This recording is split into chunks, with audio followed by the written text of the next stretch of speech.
Now, what in the carnival is going on here? So for today's video, I have to talk about a problem, an issue, a conundrum, if you will, when it comes to, well, I would argue not even just carnival ships, however, this will be the topic of discussion, but when it comes to the drinking on board cruise ships. I have a clip to show you. I had a couple clips originally, however, I can't find it anymore. I saved it on Facebook and it has all gone and disappeared, so I can't find it, but I do have a clip I want to show you. It's very interesting, and I have a story that I want to tell you about that took place yesterday on this very ship. There was a woman that unfortunately went number one on herself in the casino, was escorted out, and well, got her friends to continue buying drinks for her after Carnival cut her off, and let's just say things didn't exactly end very well. By the way, before we dive into this spicy and tipsy giblet of news, quick update for all of you guys. As many of you know, I am currently sailing on board Carnival's new Costa hybrid ship, the Luminosa, and we have arrived to the last frontier. It's an Alaska cruise, and if you look behind me, we are in a very infamous town, Skagway, Alaska. 1 year ago, there was unfortunately a rock slide, and a lot of cruise ships had to stop coming to this port of call because of the potential dangers. You can see how crazy it was, and well, they have made adjustments. For a while, cruise ships were starting to come back and they were tendering me, and they were taking their small boats and navigating over to Skagway, and now they've made adjustments over in the port, so we can now dock here. And I will be doing a, well, very pricey and expensive excursion here, $700 helicopter and dog sledding excursion. I don't normally book excursions, so I will be doing a very thorough, in-depth video, a review, of course, after this cruise has concluded, because I gotta say, this ship and this experience has been very interesting so far. As many of you know, I did take a Alaska cruise last year with my mom, exactly 1 year ago this time, on board Royal Caribbean's Ovation of the Seas, so I will be going over the similarities and differences. One similarity in particular, which I'm very surprised about, is that the price was actually the same, so I will be talking about that. One more thing, I do apologize if I don't get as many videos up. Like I said, I am in Alaska, and well, between the Wi-Fi and the service around here in these small towns where the population could be anywhere from like 2,000 up to 10,000, I may not have good enough signal to upload, but I will be doing the best I can. Now, let's go ahead and get into this interesting news.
Betting man, I would say this happened either in Cozumel, Nassau, Bahamas, or maybe even the Dominican Republic. Now, just looking at this situation, many of you might argue this is just harmless, it's fun, it happens when it comes to cruising. Of course it does. Many people that I've known and I've seen have gotten to this point at some part in their life, and well, it's just part of the journey when people start drinking. Some people may or may not know their tolerance, and they can tend to go a little overboard, thus causing this problem. However, I would argue that in some cases, it tends to be a little too much. If you see this guy here, he cannot even hold himself up. It takes 3 people to get him back on board the ship. And you gotta wonder what his state of mind is, what his alcohol level is. You could look at the possibility of maybe alcohol poisoning, him possibly having to get his stomach pumped. I know I'm going a little bit on the extreme here, but I do believe that when you see situations like this, they can potentially turn bad in the right circumstances. I'm going to assume that he spent a lot of time visiting his friend Mr. Toilet when he got back over to the room. On cruise ships, many would argue that drinking is essentially baked in the cake. It's just kind of part of the culture, and, well, nothing can be done about that. Part of me would definitely agree. However, I do believe that there are a lot of people out there just decide to, well, take a shot at testing their liver and seeing what it can tolerate. Regardless of how you feel about that particular situation, let's talk about another conundrum that's happened on this very ship. I'm sailing on board the Luminosa. This is an Alaska slash BC Victoria Canadian cruise. And, well, it is a little nippy out here. It's cold. And when it gets cold, a lot of people like to, well, I guess you could say, warm their hearts with a drink or two. Understandable. However, there was a woman that, of course, I'll keep her name anonymous. She had been doing a little bit of drinking since day one. And when I say a little bit, I mean a lot of bit. She had no restraint whatsoever. And all she kept talking about was when the casino can open, because she has casino points. And they gave her, like, of course, drinks and all that other good stuff, the whole 9 yards. And that's all she wanted to do. Lo and behold, she ended up going over to the casino the day prior and, well, started her bender or whatever it is that you want to call it. She kept drinking and drinking and drinking, and then we saw her the very next day. And she had no problem letting the world know that she went number one on herself while leaving the casino. And then, of course, she was escorted out. They cut her off from alcohol for, what I understood, 24 hours. Meanwhile, she says she still wanted to keep drinking, so she found people like the people she was staying with on board, her friends, her family, and a bunch of random people that were willing to buy her alcohol. Of course, in the casino and other parts of the ship that had the drink package, and they knew they weren't going to go ahead and max out that 15 drink maximum on board. I will elaborate more on that topic in a second here, but just to finish out the story, this woman was drinking all day the next day, and I kid you not, starting from as early as 10 a.m. when I saw her when she was bragging about the situation of her going number one on herself, wearing it like a badge of honor, to the following day where people started buying her drinks and all types of tasty beverages with alcohol inside of it. And I come to find out later on that evening, and I want to say earlier in the evening, it was like maybe 7 o'clock, and over here in Alaska, it's like broad daylight. I was told that she was escorted back to her room. I'm not sure if she was being held there, whatever the case may be, but you get my point here. She couldn't control herself, and then she ended up getting other people to buy her drinks, which can potentially be dangerous on a cruise ship, because if they can't really check on the record and see how many drinks you have, you get to the point to where you do have alcohol poisoning, have to get your stomach pumped or something like that, it creates a whole nother situation. Yes, they can eventually check your alcohol level and all that, but again, it makes the process just a little bit more difficult on the ship.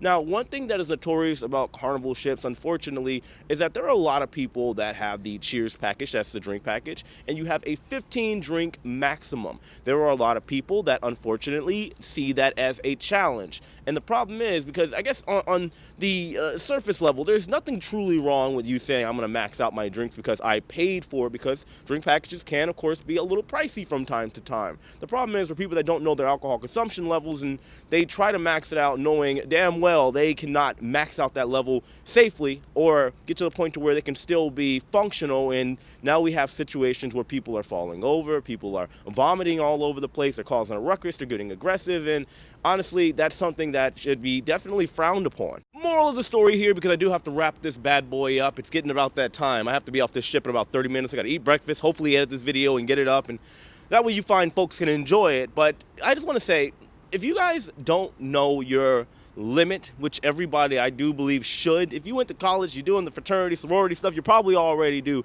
And even if you didn't, most people start drinking, and, well, let's be honest, probably a little bit before they should, especially in the United States, around the tender age of 17, 18. I know I definitely did. You should be able to know yourself enough, because it's not sexy, it is not attractive, it's not fun for you to be so belligerently drunk to the point to where you want to fight somebody, you're causing a situation where you're vomiting all over the place on somebody. I've seen that happen before. Or you're urinating on yourself, or you get to a point to where you are so intoxicated you now have to go to the hospital and get your stomach pumped, or you got to stay there and get hydrated and all that other stuff. Or on the least possible scenario, you are now hungover the following day and you miss your excursion, or you miss out on a beautiful port of call, and just like that, you are potentially in the running for ruining your vacation. I have seen it all, trust me, guys. But of course, let me know your thoughts on this in the comment section below. Hit that like button. Know that I love and appreciate every single one of you. I do, well, of course, Wi-Fi permitting, have my first vlog of me boarding this ship coming up later today at 6 p.m. Keep in mind here, I am 4 hours ahead of where I normally would be back at home over in Florida, so I'm doing my best to try to get the videos out on time. But, well, we'll see. I appreciate you guys. I'll see you later. Take it easy.